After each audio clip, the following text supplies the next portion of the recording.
dúvida que muita gente encaminha para o nosso escritório são referentes às multas do contrato de locação.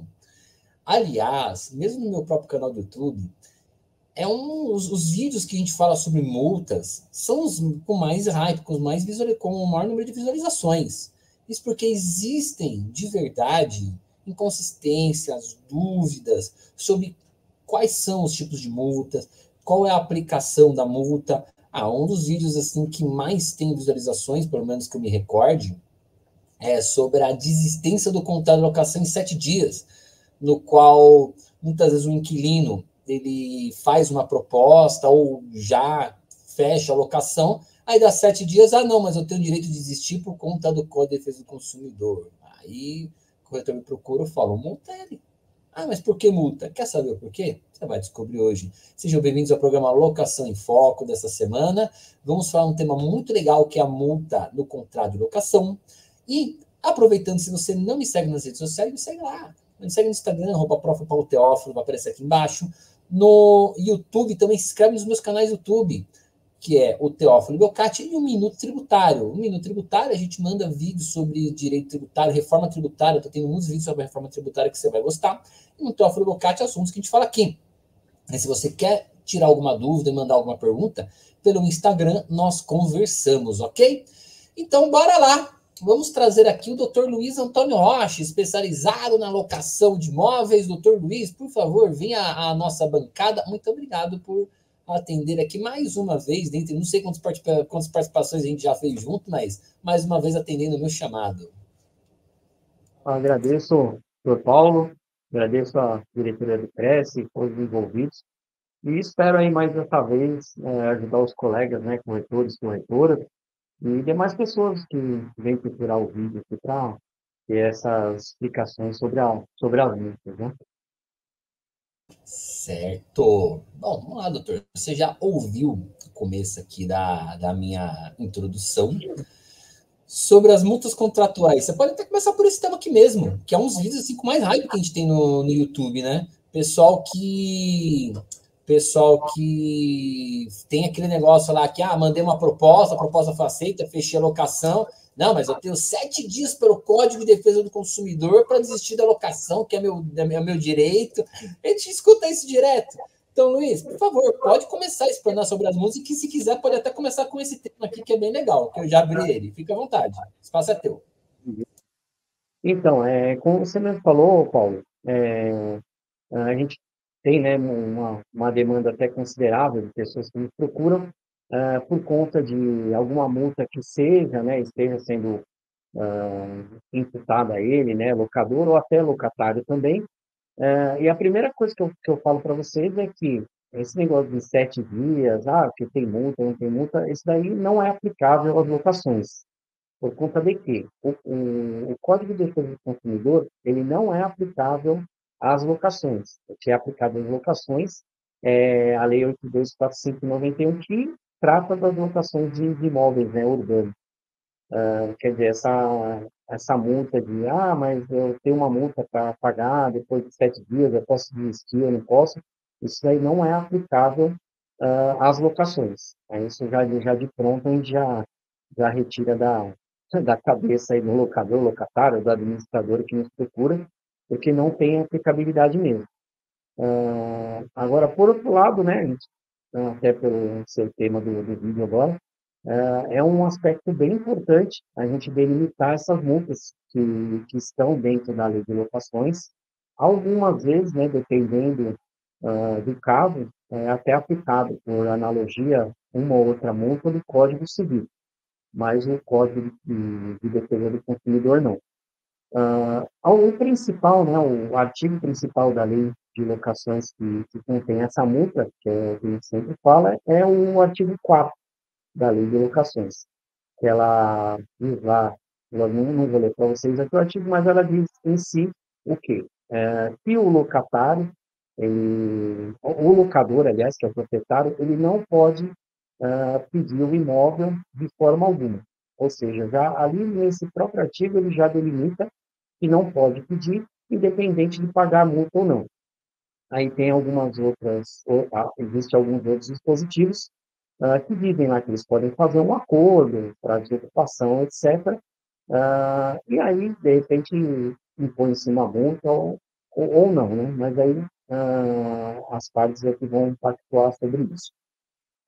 E o locatário, por sua vez, ele pode devolver o imóvel locado, né? A locação pode assumir a locação, pagando sua multa. E essa multa tem sempre que ser proporcional ao tempo de contrato que ainda resta, sempre proporcional.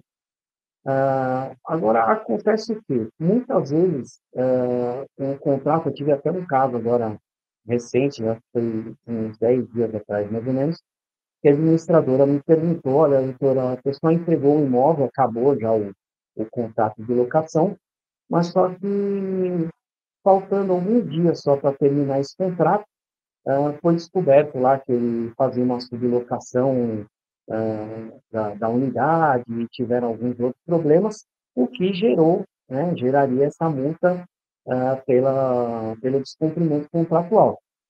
Aí, qual que foi a celeuma principal?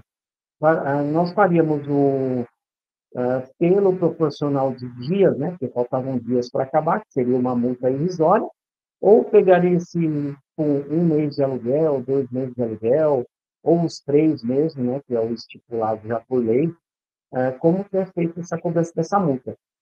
E aí, como o contrato ele não rezava mais outros tipos de multa, e a lei também é silente nesse sentido, acabou causando um problema, porque a gente ficou sem parâmetro para imputar essa multa. Aqui que a gente sempre indica, além da lei de locações, do Código Civil, é sempre bom fazer um contrato bem amarradinho com as multas descritas. Por exemplo, é uma multa por sublocação, é uma multa por X, coisa que tenha acontecido. Sempre é bom delimitar uma multa. É lógico que essa multa também, seguindo a lei de locações e o Código Civil, ela tem que ser primeiramente proporcional e ela não pode onerar nenhuma das partes excessivamente. Eu não posso imputar uma multa, nesse caso agora que eu dei um exemplo. O contrato estava praticamente encerrado. Se eu cobrasse o valor proporcional, né, ia ser em dias, o locador ia praticamente não receber nada de multa. E, por outro lado, se eu imputar ao locatário os 3 meses ou 2 meses de aluguel, ia ser uma multa também tida como excessiva, né? Isso levando em consideração também os princípios contratuais, né, do direito contratual, etc. Ou seja, é uma coisa que tem que ser bem estudada e sempre antes de fazer qualquer contrato, estudar bem e colocar uma cláusula, até por experiência, né, até por conta desses casos e esse último que eu tive, colocar uma cláusula específica para multas diversas. Por exemplo, a pessoa infringiu a norma do condomínio, estipular um valor X, sei lá, meio aluguel, porque costuma ser, por exemplo, em alguns condomínios, eles imputam uma multa de meia cota condominial, e na reincidência, uma cota condominial. Pode estipular também isso no contrato. Seria, né, sempre bom deixar sempre amarradinho para não ter esses problemas, no final de contas, né? Certo. Então, você acha que é interessante a gente também, na hora de fazer o contrato de locação, prever quais seriam as principais infrações, possivelmente, que o inquilino poderia tomar e já prever uma multa estipulada? Como, por exemplo, vamos colocar uma cláusula dizendo que ele tem que respeitar o direito de vizinhança. Caso ele não respeite o direito de vizinhança, ele vai ter uma multa por não respeitar o direito de vizinhança. E assim vai. Ou é interessante também deixar uma cláusula geral, porque às vezes tem também, né, na cláusula geral, de descumprimento de qualquer cláusula contratual. O que você acha? Então, essa cláusula geral é o que está em todos os contratos, né? Tem que ter, pelo menos, né? Pelo menos nos novos, sempre que teve. Essa cláusula geral é a cláusula que segue a lei de locações, que é que se não, olha, qualquer parte, né, inclusive locador ou locatário, que infringir qualquer cláusula do contrato, tem que pagar os 3 meses, né, a multa de 3 vezes o aluguel, proporcional ao o tanto de tempo que resta para o final do contrato. Essa é uma cláusula geral que todos os contratos têm que ter. Agora, por conta desses problemas diversos que podem acontecer, É sempre bom abrir um tópico nessa mesma cláusula, né, algum parágrafo ou item, dependendo da diagramação do contrato, estipulando alguns outros tipos de infrações que podem acontecer, né? A lei de locações, no artigo 23, no 22 e no 23, ele delimita lá todos os direitos e deveres do locador e do locatário. Aí, de repente, pegando esse artigo, né, esses dois artigos, já dá para ter uma ideia de cláusulas para colocar também no contrato, referente às infrações, para não chegar sei lá, numa hipotética aí, né, problema que pode acontecer, e que nem esse que eu tive agora há 10 dias atrás, que o contrato não resolva nada, a lei também acaba não resguardando 100%, porque tem que sempre pensar em proporcionalidade e não onerar as partes, mas, de qualquer forma, tem que enfrentar uma multa que tenha efeito, né? Não adianta também fazer uma coisa proporcional e, no final das contas, não vai surtir efeito nenhum. Quer dizer, é sempre estudar bem o contrato, né? Fazer um contrato bem amarradinho, bem certinho, e discriminar todas essas multas. Lógico, não dá para discriminar tudo que pode acontecer, que são inúmeras, até, vamos dizer que até infinitas coisas que podem acontecer. Mas, pelo menos, as coisas principais, né? Sempre é bom estudar em cima desse artigo 22 e 23 da lei, em cima desses artigos, a gente delimitar alguma coisa dentro do contrato. Sempre bom. Certo. Ou seja, o interessante primeiramente, a multa tem que ser efetiva, o inquilino tem que sentir a multa no bolso dele, certo? Ele tem que sentir a multa no bolso dele, que senão não tem eficiência, que é o que você falou. E aí eu vou te perguntar, a incidência de cláusulas no contrato, para que a gente possa fazer aqui a aplicação de multa, ela é para evitar uma questão interpretativa ou para ter a previsão contratual? Porque às vezes também na falta da previsão contratual, você vai aplicar a lei de locações. Então, é para deixar claro, se escrever, botar na cara do inquilino e falar aqui, meu amigo, você tem que fazer isso aqui, esfregar na cara dele, ou é uma questão simplesmente interpretativa, ou tem que criar o direito. Foi o que eu falei agora há pouco. É sempre bom resguardar as duas partes, né? Primeiramente, o locador e o locatário, e colocar sempre no contrato. Porque, apesar da lei discriminar, né, que tem que ser 3 aluguéis profissional, e aí até subsidiariamente nós utilizarmos o Código Civil para algumas situações e os princípios contratuais, então, né, do direito em si contratual, mas tem certas coisas que acontecem no decorrer da locação que a gente é praticamente imprevisível.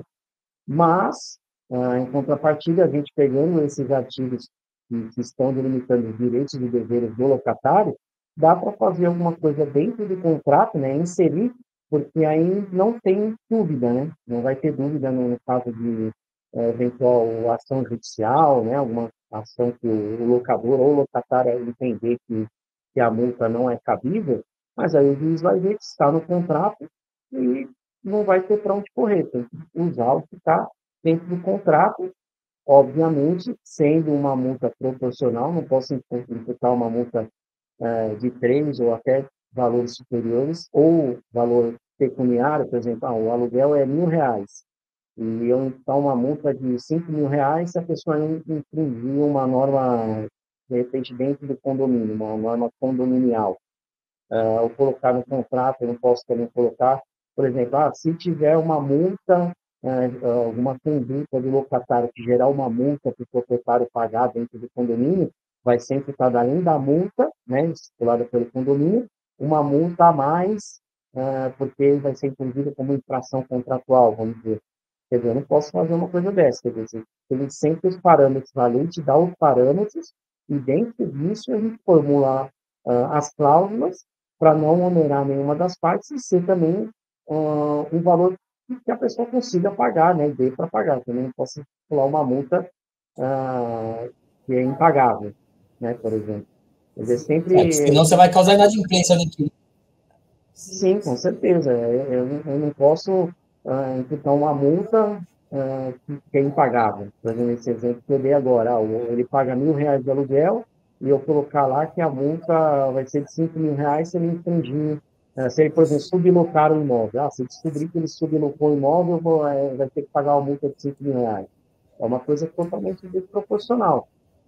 A multa, como você mesmo disse, Paulo, ela tem que ter uma força até entre as partes para fazer cumprir o contrato, né, fazer cumprir a lei estipulada entre as partes, mas eu não posso onerar a parte demais, né, tem que ser sempre proporcional ao valor do contrato em si. Não posso colocar uma coisa muito superior. Sempre a razoabilidade e proporcionalidade tem que seguir sempre essas multas contratuais.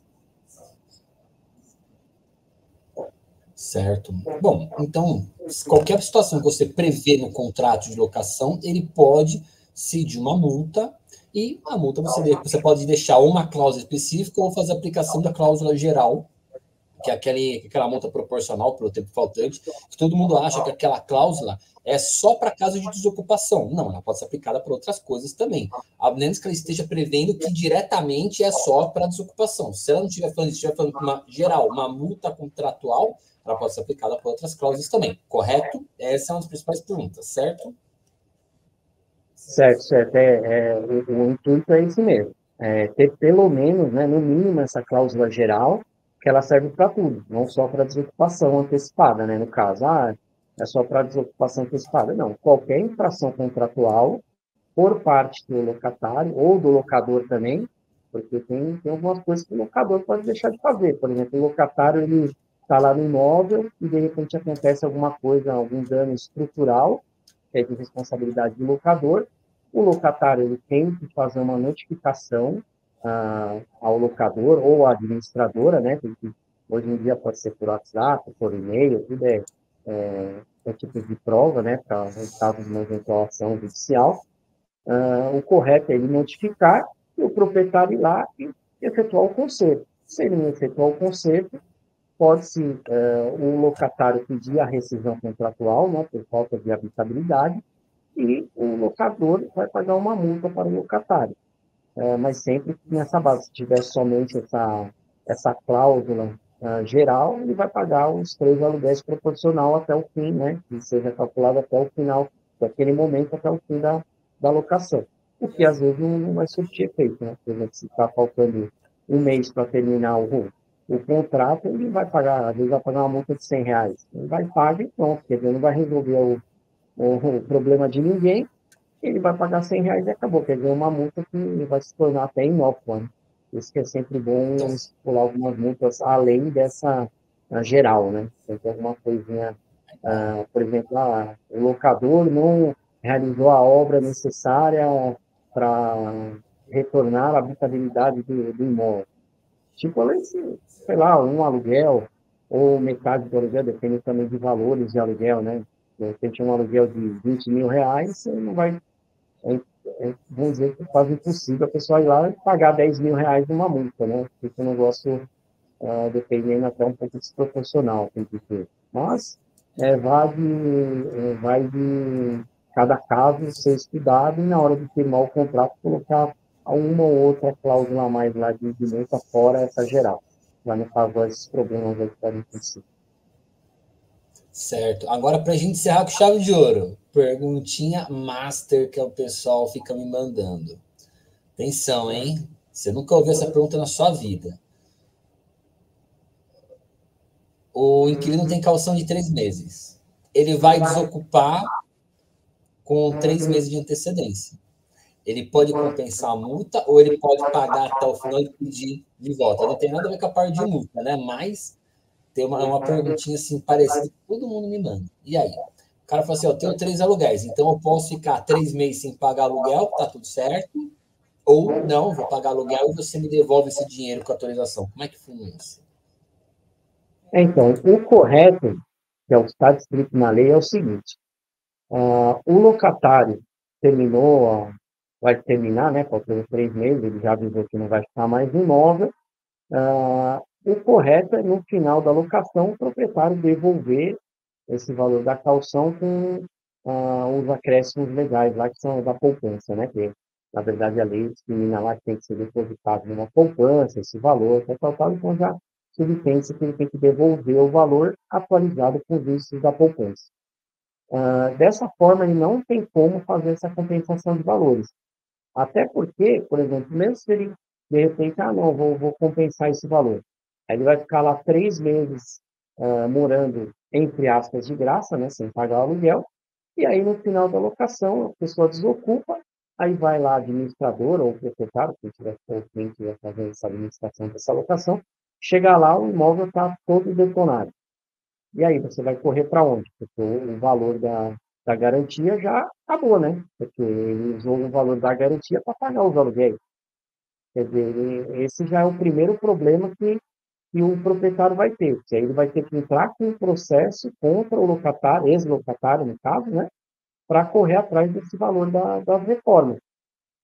E outra coisa também, ele está se utilizando de uma coisa que é contra a lei. Essa lei está dizendo que tem que devolver no final da locação o valor para o locatário, tem que devolver para o locatário, independente de estar devendo aluguel ou não estar devendo. A compensação acontece no caso de o locatário sair da locação, né, sair do imóvel, ficar devendo, né, por exemplo, às vezes 1, 2 aluguéis.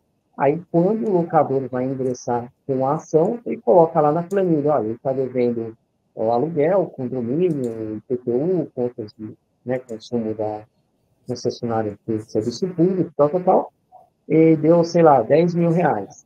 E aí depois ele coloca lá, ó, mas ele deu uma calção no valor de R$ 5.000, sei lá de quanto, que atualizado é X. Aí coloca lá menos o valor da calção, aí vai ver o valor que está devendo. Então, em vez de 10, ele está devendo 6, está devendo 5, e aí a ação vai ser de cobrança ou execução nesse valor.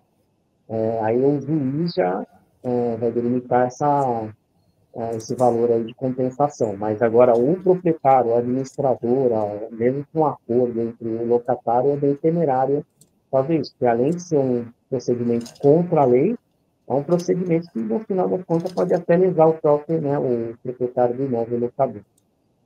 Eu acredito que é bem ruim fazer um negócio desse, não é Certo. correto, não é certo.